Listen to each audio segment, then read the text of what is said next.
আসসালামু আলাইকুম। Differential and integral ইকুয়েশনের চ্যাপ্টার 1 এর 11 নম্বর সমস্যাটা যদি একটু বিবেচনা করি, দেখেন এখানে একটা অস্তিত্বশীলতা নির্ণয় টাইপের একটা ম্যাথ আছে। দেখেন এখানে একটা সমীকরণ আছে, দুইটা সমীকরণের অনন্যতা আলোচনা ও অস্তিত্বশীলতা বেঁধে নির্ণয়। এটা হচ্ছে প্রথম পার্ট, ঠিক আছে, আর এটা হচ্ছে দ্বিতীয় পার্ট। দ্বিতীয় পার্ট আমরা অন্তরক সমীকরণ আমরা জানি। দেখেন অন্তরক সমীকরণ dy বাই dx সমান সমান f of x, y f y of x not equal y not। হ্যাঁ, এই দুইটা সমীকরণ আমরা জানি। তারপরে আমরা যে মূল সমীকরণটা দেওয়া আছে, হ্যাঁ, এই যে এইটার আমরা আংশিক অন্তরক নির্ণয় করব, ঠিক আছে।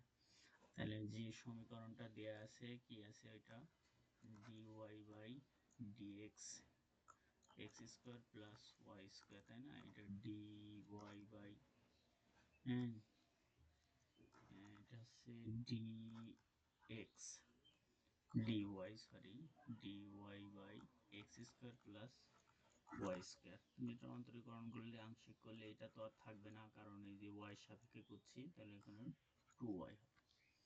দেখেন আমাদের এই যে 2y, এই ভ্যালুটা দরকার। তাহলে যেহেতু আমরা 2y পাইছি, তাহলে f y উভয়ই অবিচ্ছিন্ন হবে, আর অবিচ্ছিন্ন হওয়া মানে অনন্য সমাধান আছে, ঠিক আছে।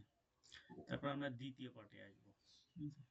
অনন্যতা অবদান করার পরে আমরা অস্তিত্বশীলতাটা নির্ণয় করবো। হ্যাঁ, এটা আমাদের ম্যাক্সিমাম ভ্যালু নির্ণয় করতে হবে একটা। দেখেন এম, আমরা জানি M equal max F of X comma Y mod, ঠিক আছে।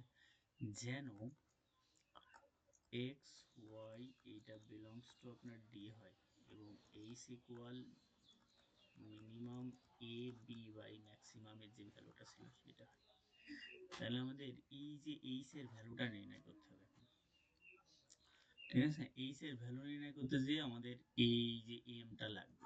তাহলে এমটা সমান সমান এফ অফ এক্স। তাহলে M equal F of X সমান সমান A square plus B square এর মোড সমান সমান A square plus B square, ঠিক আছে। এখন এইচ এর ভ্যালুটা দেখেন, এইচ সমান সমান মিনিমাম বি বাই এম। তাহলে এখন আপনি এখানে এ কমা এম, তাহলে এখানে লিখবেন যে এ কমা বি বাই এম এর ভ্যালু পাইছি এ স্কোয়ার প্লাস বি স্কোয়ার, এই ভ্যালুটা। তাহলে এখন এফ অফ বি নির্ণয় করতে হবে। এফ অফ বি সমান সমান B by A plus A square plus B, এই যে এটা। তারপরে দেখেন এখানে অস্তিত্বশীলতা মানে ওটা আমাদের লঘিষ্ঠ গরিষ্ঠ মান নির্ণয় করতে হবে। লঘিষ্ঠ গরিষ্ঠ মানে নির্ণয় আমরা জানি যে এফ অফ এক্স সমান সমান যদি ওয়াই হয়, কোন একটা ফাংশন ওয়াই হয়, তার আমরা ওয়াই বার নির্ণয় করি, তারপর ওয়াই ডবল বার নির্ণয় করি, অর্থাৎ প্রথমবার অন্তরীকরণ, দ্বিতীয়বার অন্তরীকরণ। প্রথমবার অন্তরীকরণ ইকুয়াল 0 ধরি, তারপরে সেই যে মানটা পাই সেটা দ্বিতীয়বার অন্তরীকরণের মান বসাই, তাই না, মান বসাই। তাহলে দেখেন আপনার এফ অফ বি সমান সমান এইটা, জাস্ট এখানে ইউ বাই ভি এর সূত্র দেওয়া হয়েছে। হ্যাঁ, ইউ বাই ভি এর সূত্র কি, হরকে রেখে লবকে অন্তরীকরণ। তাহলে এখানে এইটা হচ্ছে হর, আর এটা হচ্ছে লব। কার সাপেক্ষে করবেন, বি এর সাপেক্ষে, ঠিক আছে, বি এর সাপেক্ষে। বি এর সাপেক্ষে, বি এর সাপেক্ষে যদি আপনি এ করেন, তাহলে এ কিন্তু 0 হয়ে যাবে, ঠিক আছে। তাহলে দেখেন হরকে রেখে লবের অন্তরীকরণ, লব এ 0, বি এস, এই বি এর মান কত 1। তারপরে লবকে রেখে, লব হচ্ছে বি, হরকে অন্তরীকরণ, এখানে এ 0 আর বি স্কোয়ারে করলে 2b, এইটা ক্যালকুলেশন করলে এইটা আসছে। তারপর দেখেন এইটারে আপনি আবার দ্বিতীয়বার অন্তরীকরণ করবেন সেম ভাবে, হরকে রেখে লবের অন্তরীকরণ, লবকে রেখে হরের এই যে অন্তরীকরণ ডিভাইডেড বাই হরের স্কোয়ার। তারপরে এই লাইন থেকে দেখেন এখানে আপনি a plus B whole square common নিয়ে নিচ্ছেন, ঠিক আছে। a প্লাস বি যদি কমন নিয়ে নেন, তাহলে আপনি এই অংশটুকু পাবেন। দেখেন এখানে দুইটা আছে, এখানে একটা আছে, তাহলে এই একটা কমন নিয়ে নিলেন, তাহলে এখানে একটা থাকলো, এই যে একটা, আর এই মাইনাস 2b থাকলো। আর এখান থেকে এটা কমন নিয়ে নিয়েছেন মানে এইটা থাকছে, আর 2 দুগুণে 4b থাকছে, এই যে। এখন এইটা আর এই যে নিচে এই 4টা ছিল, আপনি একটা কেটে দিচ্ছেন, তাহলে 3টা হচ্ছে আপনার, এই যে 3টা। তারপরে দেখেন উভয় ক্ষেত্রেই আপনার 2b আছে, তাই না? তাহলে -2b টা আপনি কমন নিয়ে নিয়েছেন, যেহেতু -2b করে মাইনাসে মাইনাসে প্লাস হচ্ছে, আর এই যে এটা মাইনাসে এটা মাইনাস, আর এটা প্লাস আসছে, আবার এই মাইনাস দিয়ে গুণ করার ফলে আবার চিহ্ন পরিবর্তন হয়ে যা তাই হয়ে যাচ্ছে।